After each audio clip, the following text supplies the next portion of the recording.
The space diner on the orbiting station was crowded as usual. Engines hummed below the floors, neon lights flickered across silver tables, and humans mixed with aliens under a warm, artificial glow. Ethan Cole, a tired human engineer, walked in after a 12-hour shift, covered in grease and dust from the shipyard. He only wanted a quiet meal and a hot drink before heading back to his sleeping pod. He found a seat near the glass wall that looked out into the stars, the silent infinity beyond the metal hull. A waitress approached, her voice soft and uncertain. When Ethan looked up, his breath caught for a moment. She wasn't human, but she was beautiful in a strange, otherworldly way. Her skin was a gentle shade of emerald green that shimmered when the light touched it. Her hair floated like silver mist, and her golden eyes glowed faintly, as if holding a tiny sun within. She wore the standard diner uniform, but even that looked elegant on her. "Her name tag," said Lyra. She smiled nervously and handed him a menu tablet. Her accent was strange but melodic, like music bending between languages. He smiled back, trying not to stare too long. He ordered something simple, a plate of noodles with sauce and a cup of synth tea. Lyra nodded, her expression brightening as if grateful he was polite. Most humans weren't kind to aliens on this station, but Ethan never cared for prejudice. To him, everyone bled the same when the airlocks failed.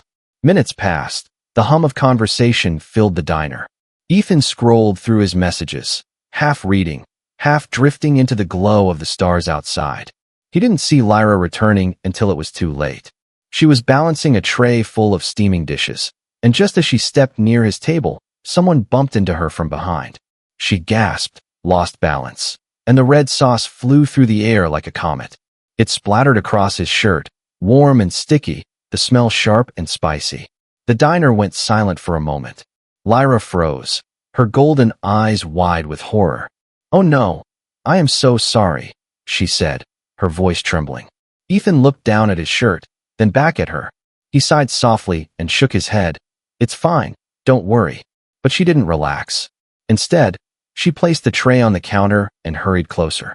Her hands fluttered helplessly, unsure whether to touch him or not. "I will clean it.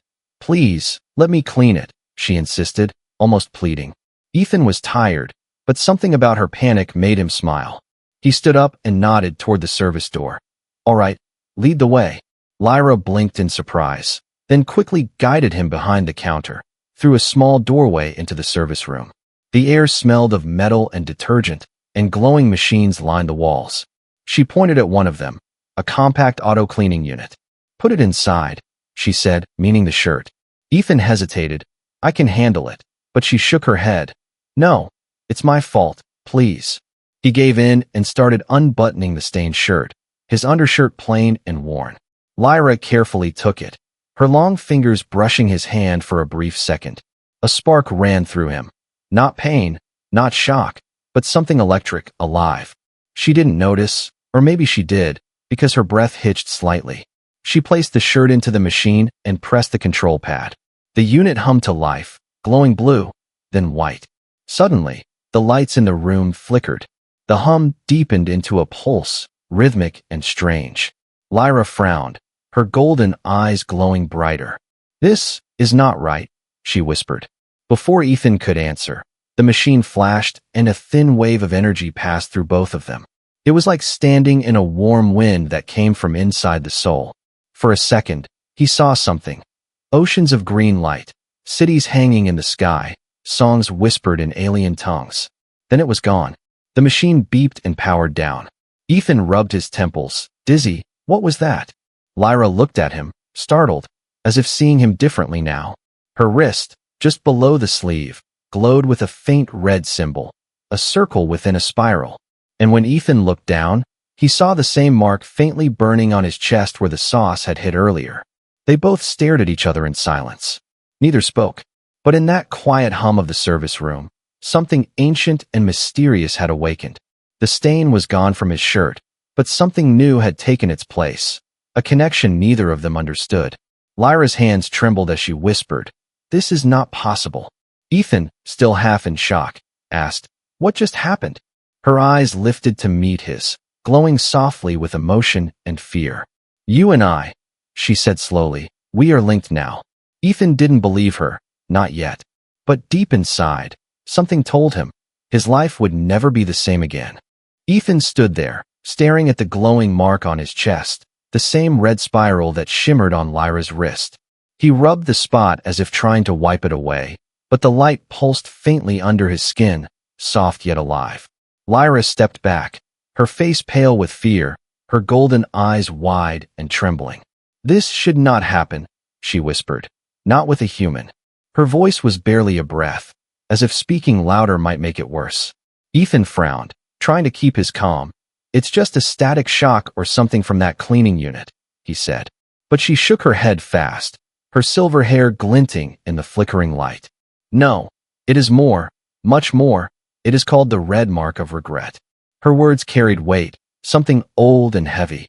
She turned her wrist slightly, showing the symbol glowing brighter when she looked at him.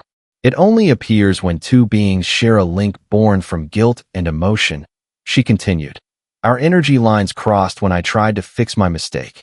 Ethan gave a small laugh, nervous but kind. "You're saying this mark means we're connected because you spilled sauce on me," he said, trying to sound casual.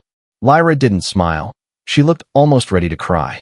"In my world, this kind of mark binds two minds for a short time. It shares emotions, thoughts, and sometimes memories." Ethan blinked, feeling a slight pressure behind his eyes. For a heartbeat, he saw flashes, a sky filled with three suns, a child laughing near glowing waters, the smell of burning spice. He gasped, gripping the counter. "What was that?" he muttered. Lyra's lips parted. "You saw it too," she said. "My memory." For a long moment, they both stood still, surrounded by the faint hum of the station's life support. The connection between them felt fragile but real, a string of invisible lights stretching from his heart to hers. Ethan tried to joke. "Well, that's one way to get to know someone." But Lyra didn't laugh.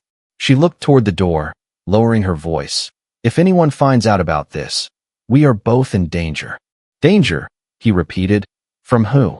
"From my people," she whispered. "They do not allow contact bonds with humans." She began pacing nervously, the glow on her wrist fading slightly as she tried to calm herself. Ethan followed her with his eyes, trying to understand. "I didn't ask for any bond," he said softly. "And I'm not the kind of man who runs from a mistake. If you need help, you've got it."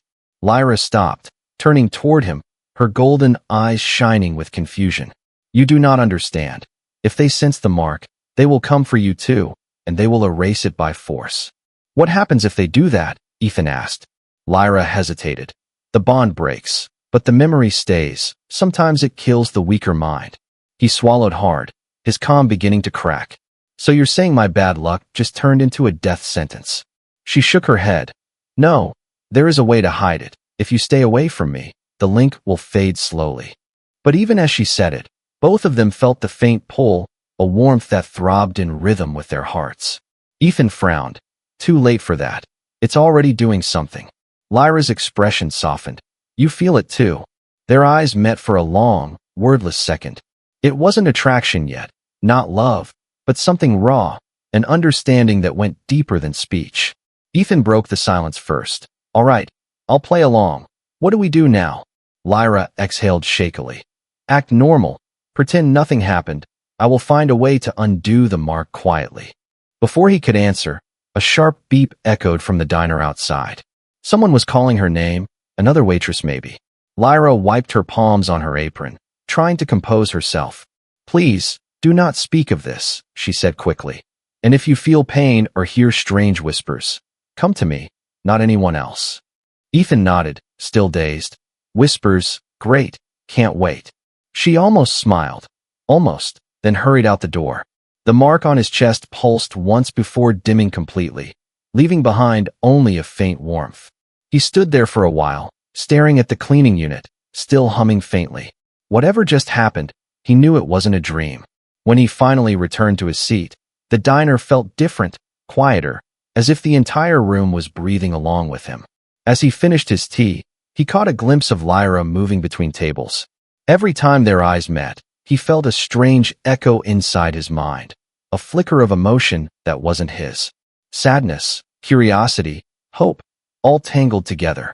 He rubbed his chest again and whispered to himself, "What did you do to me?" But part of him already knew the answer. Something had started between them that couldn't be undone.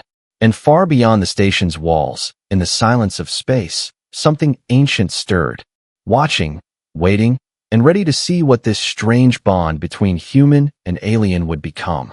The next morning, the station lights flickered from simulated dawn to bright white. Ethan woke up late, his head pounding, his dreams filled with strange voices whispering in a language he didn't know. He sat up on the narrow bed in his small cabin, rubbing his chest where the faint red mark still pulsed under his shirt. It glowed only when he thought about her, and that alone made him uneasy. He tried to focus on work, but the moment he stepped out into the corridor, he felt a tug inside his mind, a soft pull leading him toward the diner. He cursed under his breath, but followed it anyway. When he reached the diner, the place was quieter than usual, the morning crowd not yet in. Lyra was wiping down tables, her silver hair tied back, her movements slow and thoughtful. When she noticed him standing in the doorway, her eyes widened, and for a heartbeat, both marks faintly glowed again. "Ethan," she whispered, her tone mixed with relief and fear. "You came back." He shrugged awkwardly. "Didn't plan to, but something told me to." Lyra nodded, almost sadly. "The bond is still active." Ethan sat down at the counter, trying to act casual. "You said it would fade if we stayed apart," he said. "It should have," she replied softly, "unless the connection grew stronger overnight." He frowned. "How could it get stronger when I was asleep?" Lyra's gaze dropped to the counter. "Because you dreamed, and dreams are the most open doors between minds." Ethan blinked, remembering the flashes from the night before. "I heard your voice," he murmured.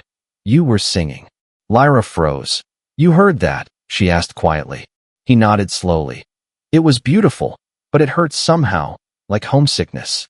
Lyra exhaled deeply, her shoulders trembling. "That was a song from my home world," she said. "A song of regret, sung when someone's fate changes." Ethan tried to smile. "Guess that fits us pretty well." For the first time since they met, she smiled back, small but real. Her golden eyes softened, glowing faintly in the light. "Maybe it does," she said, "but we must be careful. If others sense the bond, they will know, they will come." As if on cue, the door opened with a hiss, and two tall figures entered. They wore dark uniforms with metallic symbols on their chests, the same emblem Ethan had seen faintly glowing on Lyra's wrist in the service room. She stiffened instantly, whispering under her breath, "House wardens."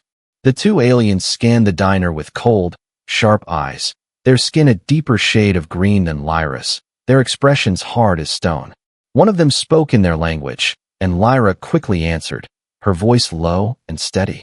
Ethan couldn't understand the words, but he could feel her fear like it was his own. It crawled up his spine, making his hands clench under the table. After a tense moment, the wardens left, their boots echoing against the metal floor. Lyra exhaled shakily, her shoulders slumping. "They are searching for something," she said, "or someone." Ethan gave a humorless laugh. "Let me guess. Us." Lyra nodded. "They sense the mark. Even when hidden, they believe it is a forbidden link." "Forbidden," Ethan repeated. "That seems to be a popular word in your culture." "It protects our people," she said quietly. "But sometimes protection is only another kind of prison." They sat in silence for a moment, listening to the hum of the neon lights. Ethan finally said, "If they come for you, I won't let them take you." Lyra looked up quickly, her eyes wide. "You would fight them?" He smiled faintly. "I fix ships, not people. But yeah, I guess I would." Her voice softened, trembling slightly. "Why?" Ethan leaned back, staring out the diner window at the stars beyond. "Because I've spent my whole life fixing broken things, and maybe now I'm fixing something that was never supposed to break." Lyra stared at him for a long time, the connection between them humming like a soft current. For a moment, she forgot about fear, about rules, about the world outside. Her chest warmed with a strange feeling she didn't have a name for. "Ethan," she whispered, "I think the bond is changing." He turned to her. "Changing how?" "It no longer hurts. It feels alive," she said, touching her wrist where the mark glowed faintly gold instead of red. He looked at his chest. The same golden hue flickered there too. "Maybe that's good," he said quietly. "Or maybe it means it's growing, she replied. Outside, the station lights dimmed slightly as a ship passed overhead. Lyra leaned closer, lowering her voice. If they come again, promise me you will run, not fight. Ethan shook his head. Can't make that promise. Her eyes softened, but she didn't argue. For the first time since the accident, they both smiled at the same time. Neither noticed that in the corner of the diner, a small surveillance drone blinked red, recording everything. Somewhere deep within the alien embassy, a signal was sent. Coordinates, 2 names. One word flashing in bright letters, bonded. And as the message left the station, Lyra suddenly froze, her eyes glowing brighter. She felt it before anyone could see it. They know, she whispered, voice breaking. Ethan stood instantly, his instincts sharpening. Then we'd better be gone before they get here. She nodded, fear and trust blending into one. The connection between them burned brighter than ever, alive, electric, unstoppable. Whatever this bond was, it wasn't an accident anymore. It was destiny, and destiny was coming for them both. The alarm echoed through the station corridors like thunder trapped inside metal walls. Ethan grabbed his jacket and looked at Lyra, her eyes wide and glowing with fear. They found us, she whispered, her voice trembling as the distant sound of boots and mechanical drones filled the diner. Ethan moved to the window, the glass shaking from the vibration of approaching ships. Outside, sleek black patrol crafts were docking, their hulls marked with the same crest as the alien wardens from before. Lyra stepped closer, clutching her wrist where the golden mark pulsed wildly. They are coming to erase the bond, she said, and they will not care who survives. Ethan turned to her, his voice steady despite the chaos. Then we don't give them the chance. He grabbed her hand and pulled her toward the back of the diner, pushing through the kitchen doors. The workers stared in confusion as the two ran past, the sound of the alarm rising behind them. They reached the maintenance corridor, dimly lit and lined with pipes that hissed with steam. Lyra's breathing quickened, her movements uncertain. There is a service hatch ahead, she said. We can escape through the cargo routes. Ethan nodded, checking his wrist device for the nearest exit point. Lead the way. The sound of metal footsteps grew louder, the wardens shouting commands in their alien tongue. Lyra turned, eyes glowing brighter, and suddenly, the lights above them flickered and went out completely, plunging the corridor into darkness. Ethan blinked in the faint glow of her skin. Did you do that? She nodded. A side effect of the bond. It reacts to emotion, it listens to us. They moved quickly through the darkness, their steps echoing, their hearts pounding in rhythm. Behind them, a flash of blue light filled the hall, plasma bursts striking the walls where they had just been. Ethan pulled her behind a storage crate, both panting. The air smelled of burning metal. Lyra looked at him, tears forming in her eyes. I did not mean for this to happen, she whispered. I only wanted to clean your shirt. He laughed quietly despite the danger. Well, you definitely left an impression. Her lips trembled between fear and a small, helpless smile. Before either could speak again, a loud crash echoed nearby. The wardens had broken through the door. Ethan grabbed Lyra's hand again. Move, he said, pulling her down another tunnel. They climbed into a narrow vent that led toward the lower maintenance decks. It was hot and cramped, the hum of the station's core growing louder beneath them. Lyra's hand slipped once, and Ethan caught her, his grip strong and steady. For a moment, their marks flared bright gold, lighting the tunnel like dawn. He stared at the glow and whispered, Why does it feel like this bond is helping us? Lyra's voice came soft and shaken. Because it does not want us to die. They finally dropped into an open chamber filled with repair drones. The machines turned their heads briefly before returning to their work, ignoring them. Ethan found an old tool cart and pried open the floor panel. There's a tunnel below that leads straight to the docks, he said, remembering his days as a station mechanic. Lyra looked at him with a mixture of fear and trust. You are sure? He smiled faintly. I built half these systems. I'm sure enough. They climbed down the shaft, the sound of plasma shots echoing above. Lyra slipped near the bottom, but Ethan caught her again, pulling her close. Their faces inches apart, both breathing hard, both shaking. For a heartbeat, everything went still. Then a deep rumble shook the walls, a low vibration that made the air buzz. Lyra's eyes widened. They activated the seeker drones. Ethan cursed. Those things can track energy signatures, can't they? She nodded, and our bond glows like a beacon.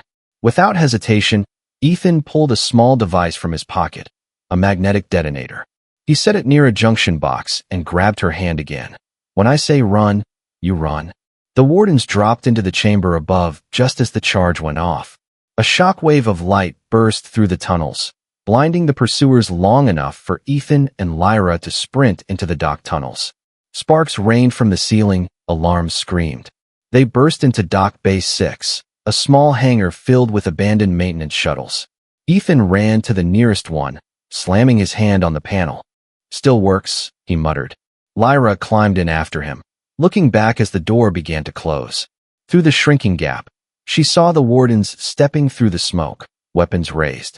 The bond between her and Ethan pulsed one last time, not in fear, but in defiance. The shuttle roared to life, engines shaking the air. As they shot out into the void, the stars stretched before them like rivers of light. Lyra leaned against the window, tears glistening. "We can't go back now," she whispered. Ethan glanced at her, determination in his eyes. "Then we find somewhere new." Outside, the patrol ships turned to pursue, blue thrusters blazing through the darkness. But inside the small shuttle, two hearts beat as one, bound by accident, driven by fate. And the golden light between them burned brighter than the stars, guiding them into the unknown. The shuttle tore through the darkness, engines screaming against the pull of gravity wells and ion storms. Ethan held the controls tight, sweat glistening on his forehead as the navigation lights flickered. Behind him, Lyra sat strapped in, her eyes glowing faintly gold as she stared at the stars racing past. For the first time in hours, they were free, but the silence between them was filled with questions neither wanted to ask. "Any sign of pursuit?" she asked softly, her voice fragile yet steady. Ethan glanced at the radar, the screen crackling with static. "They're out there somewhere, but we've got a lead." He leaned back, forcing a grin. Not bad for two fugitives born from a sauce spill. Lyra smiled faintly, though her hands trembled. "You make it sound simple." "Running never is," he replied, "but it beats dying." The mark on his chest pulsed gently, matching the rhythm of her breathing. It wasn't painful anymore. It felt like warmth, like a heartbeat that wasn't his. Lyra noticed it too, her own wrist glowing softly. "It's stabilizing," she whispered. "The bond has accepted our link." "Accepted," he repeated, "like it's alive." "In a way, it is," she said. "Our thoughts share energy, our feelings shape the light." Ethan looked at her, the reflection of stars dancing across her skin. "I saw something earlier," he said quietly. "When we jumped into hyperspace, I saw a flash, like a memory that wasn't mine." Lyra tilted her head. "What did you see?"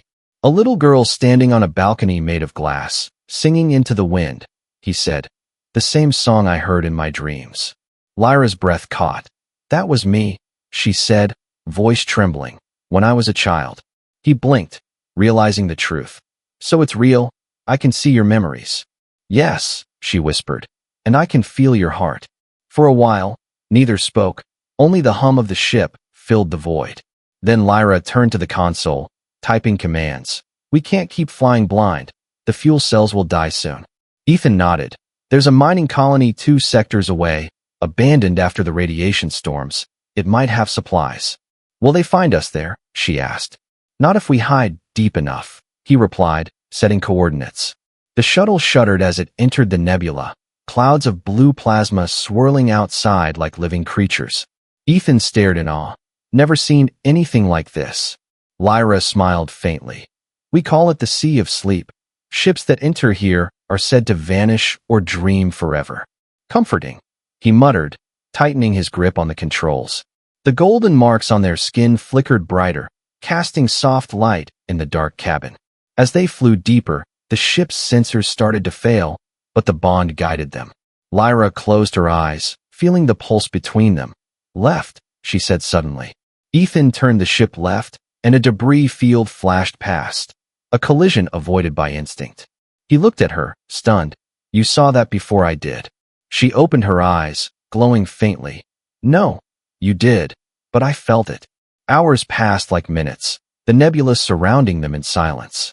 They finally spotted the faint outline of an old mining platform orbiting a dead moon. Ethan powered down the thrusters, landing the shuttle with a soft clang. The lights flickered weakly as he stepped out into the cold metallic bay. Lyra followed, her steps light, her eyes scanning the shadows. "It's empty," she whispered, "but I feel echoes." "Echoes?" he asked.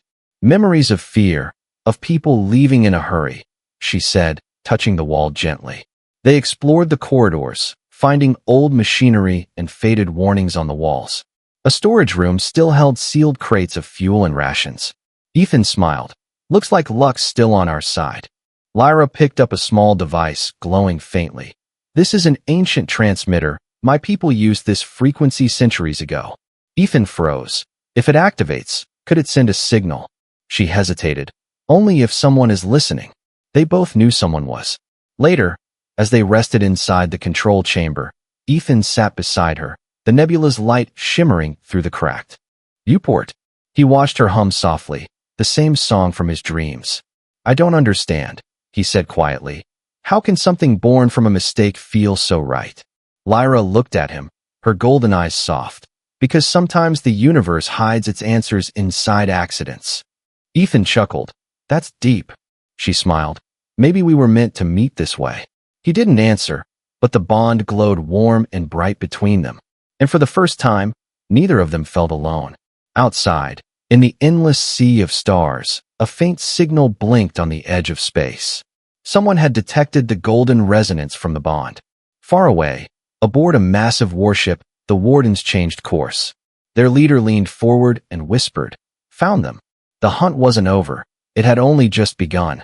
And in the quiet mining station, two souls dreamed of freedom, unaware that destiny was closing in again. The old mining station drifted in silence, wrapped in the glowing mist of the nebula. Ethan sat near the control panel, his hands greasy from hours of repair work, sparks flashing softly in the dim light.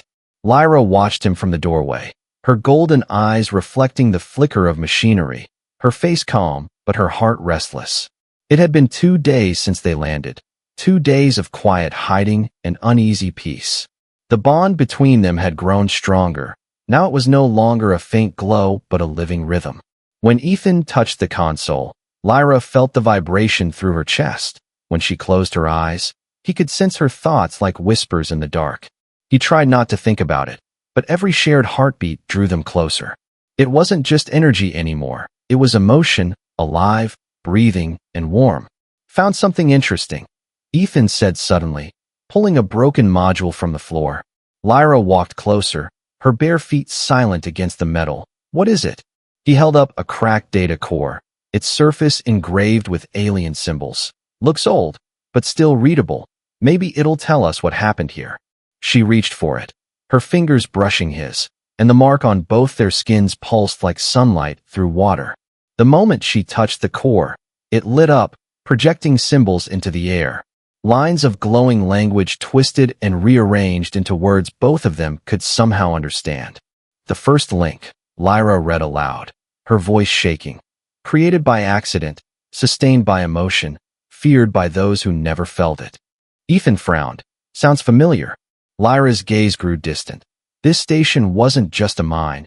It was built to study the first bonds between humans and my people." "So they knew about this before?" he asked. "Yes," she whispered, "and they tried to destroy it."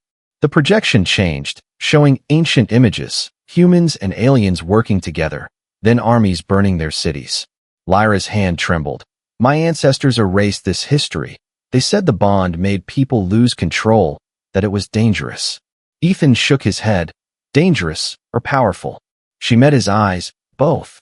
Suddenly, the bond flared between them, filling the room with golden light, their minds overlapping for a heartbeat. He saw her childhood, her world bathed in emerald skies, her loneliness, her longing to be understood. She saw him fixing broken ships alone, living without family, hiding pain behind tired smiles. When the light faded, both stood silent, hearts pounding. Lyra whispered, "It's not just emotion, it's truth." Ethan nodded slowly. "We see each other completely." A sharp beeping broke the quiet. the radar console flickering to life. Ethan turned toward it, his face tightening. They found us. Lyra rushed to the screen, her eyes widening. Several ships entering the nebula, moving fast. The Wardens, she said. They tracked the resonance of our bond. Ethan slammed the controls, trying to power up the engines, but the system sputtered. They hit us with a dampening field, he muttered. We're trapped. Lyra stepped closer, her mark glowing brighter. Then we fight. He looked at her, half amused, half amazed. You said they were your people. You really want to fight them? She smiled faintly. I want to fight for you. Before he could reply, the hull trembled. A distant explosion echoed through the structure. The first Warden ship had fired a warning shot, shaking dust from the ceilings. Ethan steadied himself. We can't win against them head-on. Maybe we don't need to, she said. The bond reacts to emotion. What if we channel it? He blinked. Channel it how? Lyra reached out, taking his hand, her voice calm and certain. Together. Their marks burned gold, the light surrounding them like a living flame. The station's failing systems suddenly came alive, energy surging through dead wires. Screens lit up, turbines roared, and an old defense grid hummed back to life. Outside, the Warden's sensors flared with static, their targeting systems failing. Lyra squeezed his hand tighter, her voice trembling. We are inside the network. I can feel the station's heart. Ethan grinned. Then let's make it beat. The defense cannons rotated, firing bright plasma beams into the nebula. Explosions of color rippled through the mist, scattering the pursuing ships. Lyra gasped, her body glowing with energy too strong for her to hold. Ethan wrapped his arms around her, grounding the surge with his own strength. Through the bond, he felt her pain, her power, her fear. He whispered, "You're not alone anymore." And in that instant, the light expanded outward like a star being born. When the brilliance faded, silence filled the air. The Warden ships were gone, the nebula calm again. Lyra collapsed against him, weak but breathing, her mark flickering softly. Ethan carried her to the cot near the wall, brushing silver strands from her face. Her eyes fluttered open, a small smile forming. We did it. He nodded, exhaustion and wonder mixing in his voice. Yeah, we did. Outside, the wreckage of their pursuers drifted among glowing clouds. The universe felt quiet again, but not safe. For every battle won, there was always another waiting just beyond the next star.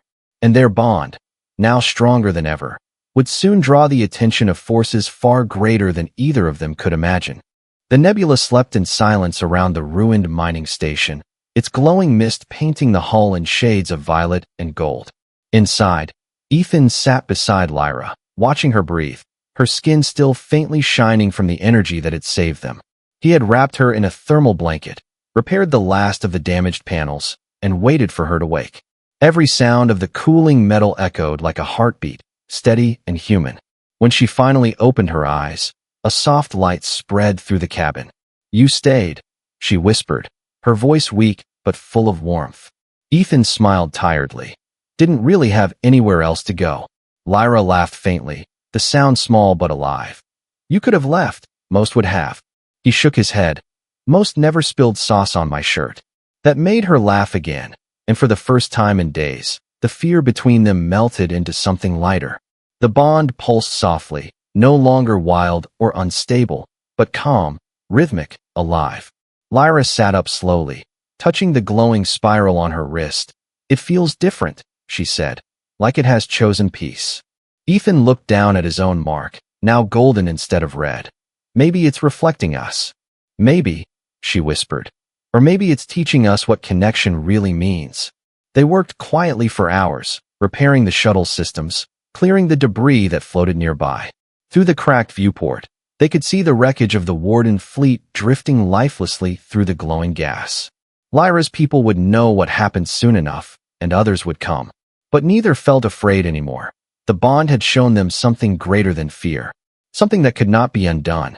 Later, as the artificial lights dimmed to mimic evening, Lyra sat on the floor beside him. Her voice was soft, almost a whisper. I used to think my world was perfect, that rules protected us. Ethan looked at her. And now I see that protection without understanding is just another cage, she said. and maybe we were meant to break it. He nodded slowly. You did that the moment you dropped the tray. She smiled, eyes shimmering. Then it was fate.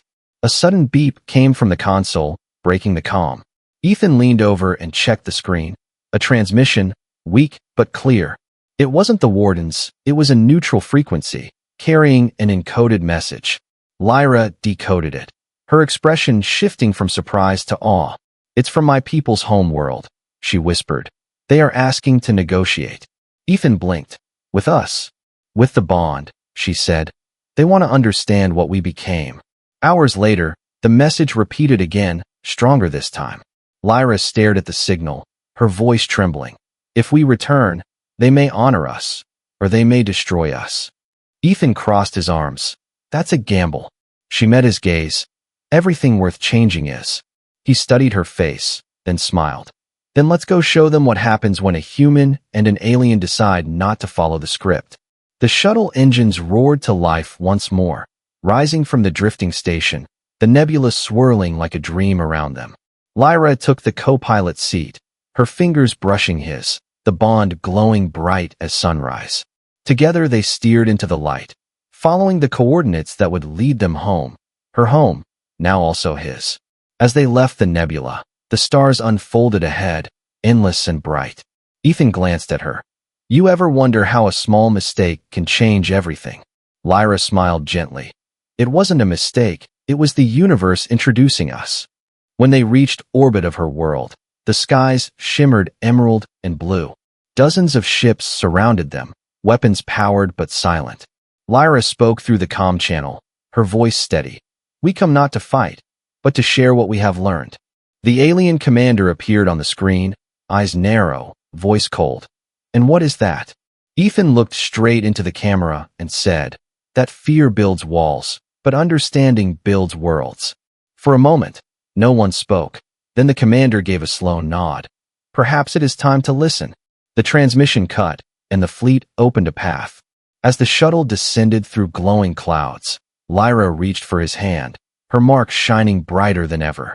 Whatever happens next, she said softly, thank you. He smiled, for what? For not walking away that day. He laughed quietly. If I'd known cleaning a shirt would start an interstellar revolution, I'd have spilled it myself. She leaned her head on his shoulder, whispering, you already did. You spilled humanity into my world. As their ship broke through the clouds, 2 suns rose over her planet, bathing them in golden light. The marks on their skin merged into one radiant glow, no longer symbols of guilt, but of unity. The universe watched as the first bond between human and alien became a legend. And in that legend, a simple accident became the start of forever,